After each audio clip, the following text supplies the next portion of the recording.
After annihilating Bangladesh in the quarter-final of the Under-19 World Cup, India will take on Australia in what promises to be a blockbuster semi-final clash in the Under-19 World Cup. Hello and welcome to News 9. I am Shubhayan Chakravarti, and to preview the entire clash between India and Australia, I am joined by Nikhil Narayan. Nikhil, India versus Australia. For senior teams, it has been a dream clash. We saw what India did in Australia the last two times, but when it comes to age group cricket, under-19 cricket, India and Australia have been the most successful sides in this World Cup. What are you expecting from the clash? Absolutely, Shubhayan. It's a mega clash. India and Australia are the two most successful teams in Under-19 World Cup history. You know, unlike the senior team, the record between the senior teams, where Australia has dominated India in World Cups and otherwise, here India has dominated Australia. India has won the title 4 times, maximum for any team. Australia has won it 3 times. Also, India's match win percentage of 78% is the highest for any team in Under-19 World Cup history. Australia, Shubhayan, is not far behind at 75%. Again, they are at number 2. You remember a bit of history. India won in 99, 2000. Yuvraj Singh, player of the series. Then 2012, we all remember Unmukh Chand, the fine 100 against Australia in Australia. Before that, 2007-8, Virat Kohli led India to victory in Malaysia. And then most recently, we won in 17-18 when Shubman Gill scored 370 odd. So India has defeated Australia twice, Shubhayan. So all in all, I think India has the edge, 60-40 going into this mega semi-final. Absolutely, and India versus Australia, as we are saying, is promising to be a blockbuster clash. But do let us know which team you are supporting, which player you are supporting, because these guys are the ones for the future who will dominate cricketing world for the next decade or two. Nikhil, when we come to Australia, what are the numbers there? Because Australia, the senior team, we have seen many players coming from the ranks, the Under-19 World Cup, and going on to dominate world cricket. But we know India have some talented players. But what about Australia? Absolutely, Shubhayan. See, Australia has played 83 matches in the Under-19 World Cup. They won 60 and lost 20. Second highest match win-loss ratio. And as I said, 3 Under-19 World Cup trophies, only second highest to India. Overall, India and Australia have met twice in the Under-19 World Cup finals. Wow. But India have won both the times. They've beaten Australia in both the finals.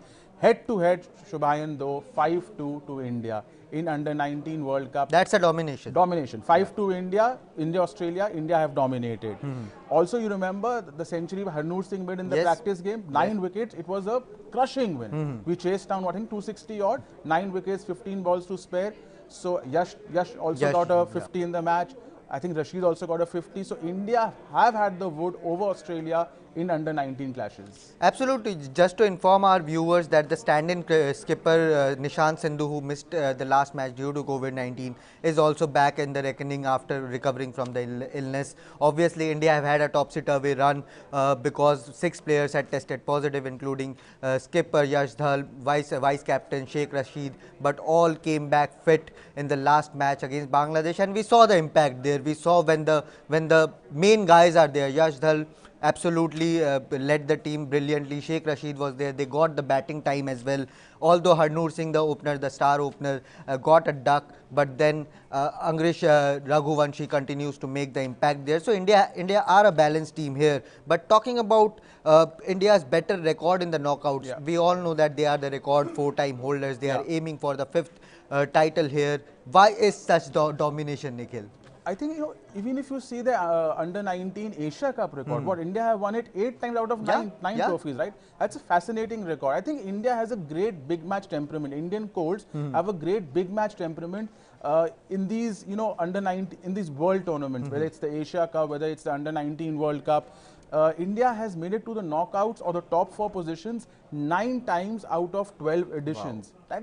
That is fascinating. 9 out of 12. It's like CSK's records in the IPL almost. They have won, as we discussed, 4 titles, but they've also made 7 finals. This will be the 8th time if they beat Australia. So 7 finals, absolutely fascinating in 12 tournaments. Australia again, Shubhayan, is not very much far behind. 9 knockouts like India. Titles 3 we've discussed. Finals 5. So, and twice they've lost to India in That's the a finals. very good record. Very good record. Second best only to India. Yeah. So, all in all, India with the slight advantage, but Australia don't rule them out. Absolutely. We'll talk about the players, why we are telling to not rule out Australia, but we will talk about the Indian players first. This team has been a blockbuster team.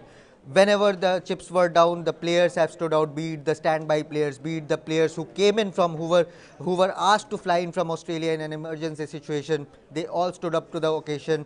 But what about the opener, Angrich Raghuvan? She continues to make a mark.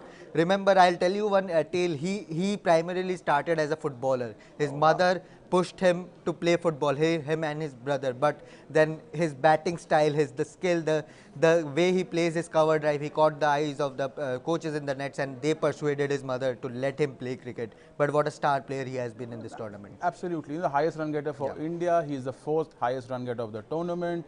That brilliant 100 he got against Uganda, right? He's been very consistent. One feature I saw in his batting, Shubhayan, is he gets a very large percentage of his runs in boundaries, fours and sixes. So which is very interesting.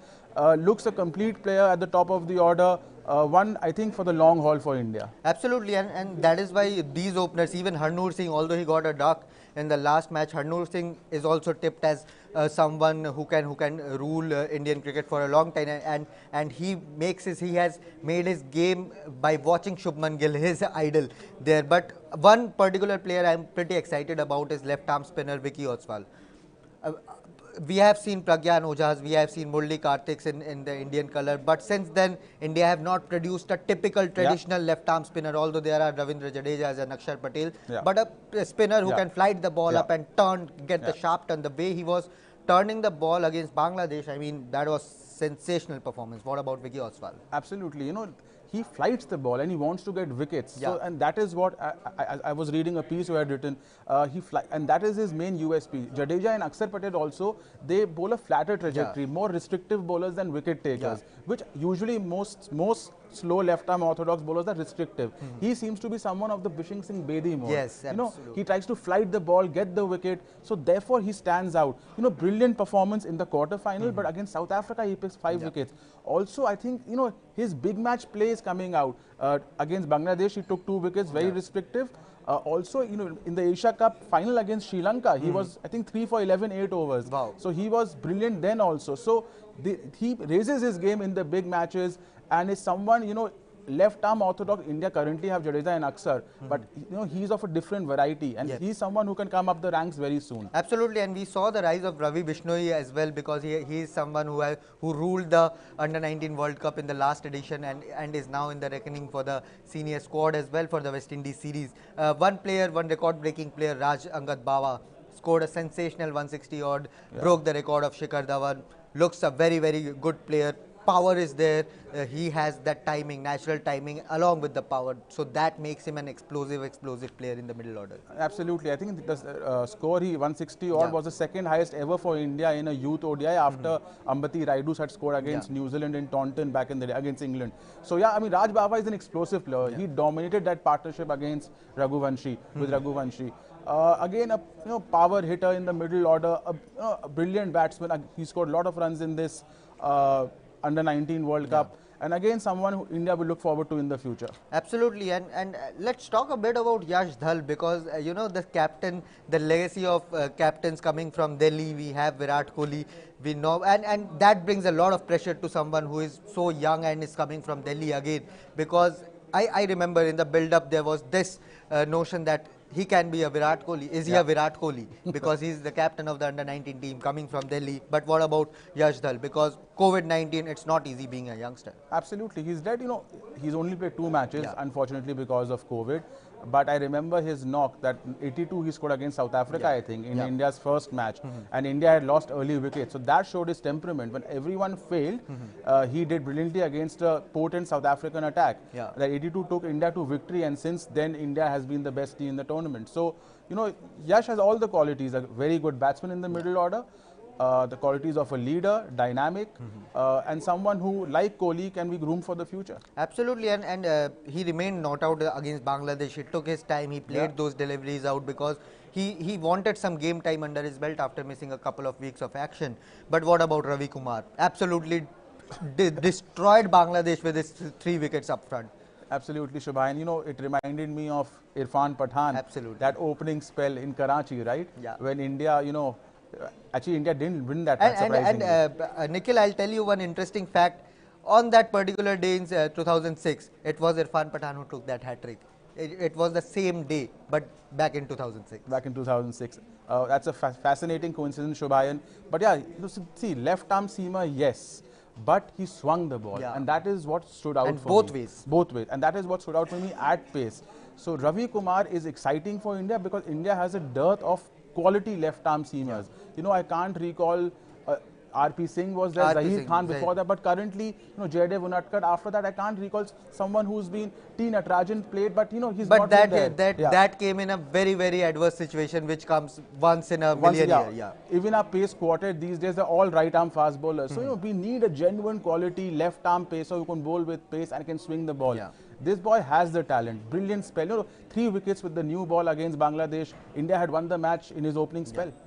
Absolutely, and the focus has always been around Rajvardhan Hangargekar because of his extra pace and his ability to hit sixes. But Ravi Kumar came up, stood up when India needed him the most in a knockout match. So a brilliant team. This Indian team is a quality team, and that is why they can match Australia or even defeat them in this much awaited semi-final. But what about the Australian team? They are also making some noise with some good performances out there. Yeah, I mean, there are 3 or 4 players who stand out, but for me, Shubhayan, the one player who stands out is this player, Teague Willie. I mean, who is this player? Like, what 3 man of the match? 4 matches, 3 man of the match performances. Like, what is this player doing? I mean, look at what he's done.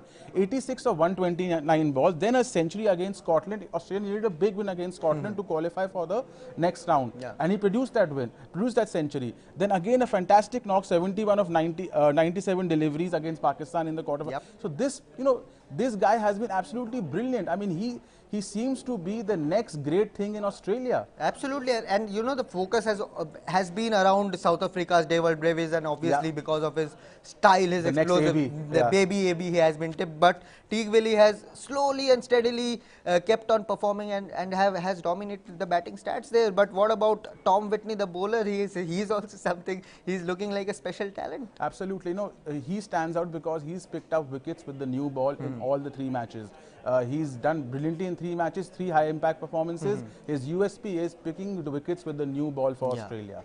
Yep, and even Campbell Kellaway, obviously Teague Willie, we are focusing on Teague Willie, but Campbell Kellaway has also scored some crucial runs there for Australia. Absolutely, he scored 150 odd runs, and then we have this William Saltzman. He's picked 7 wickets, and a very interesting, you know, all-rounder they have, Aidan Cahill. He's a hard-hitting batsman. He's striking above 150. He's picked up wickets. He's a very dangerous batsman who comes at 6 and 7. So beware of him. Absolutely, and that is why what makes Under-19 World Cup, Under-19 age group cricket so much exciting, because these are the guys who start their careers, who start playing in big stage in these tournaments, and they are the guys who are going to play for the senior teams in the future. But Nikhil, I'm going to put you on the spot again. Your prediction meter, we did that in the IPL, but what about this much awaited semi-final clash, India versus Australia? Whom you are going with? If India plays their full team, there is no, you know, restriction because of COVID or other reasons. I think it's 55-45 India, but full teams have to play. That's a close call. 55-45 is what Nikhil is saying, but do let us know which team you are backing in this India versus Australia clash, and if you are Indian, then do let us know which player are you looking forward in this much awaited clash. Thank you so much, Nikhil. It was a fascinating chat as always. This India versus Australia semi-final in the Under-19 World Cup promises to be a blockbuster clash. We are going to give you all the reports, all the review analysis of this match along with a live blog at our website news9live.com. So don't forget to check that out, and for such videos and analysis from sporting world and all around the world, like, share and subscribe to News9. Thank you so much.